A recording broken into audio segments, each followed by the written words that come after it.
Ринат Фәрдиев исемендәге ял паркында үзәкләрне үзеп гармон авазы яңгырый.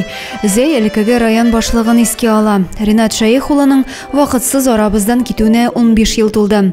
Район үсешенә зур өлешен керткән, шәһәребезне үстерү өчен күп тырышлык куйган шәхес турында зәйлеләр күңелендә бары уңай хатирәләр генә яши. Ринат Шәйх турында инде ел сайын без искә алабыз, ел сайын яхшы сүзләр әйтәбез. Безнең әйткән сүзләребез дага булып барып ирешсен, тынычласын.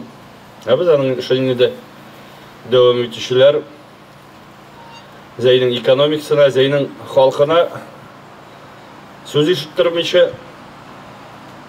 кул тидермичә матур итеп эшләргә.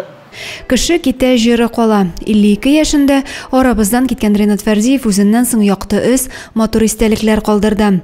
Искә алу чарасына килүчеләр хатирәләр белән уртаклашып, чәчәкләр куйдылар.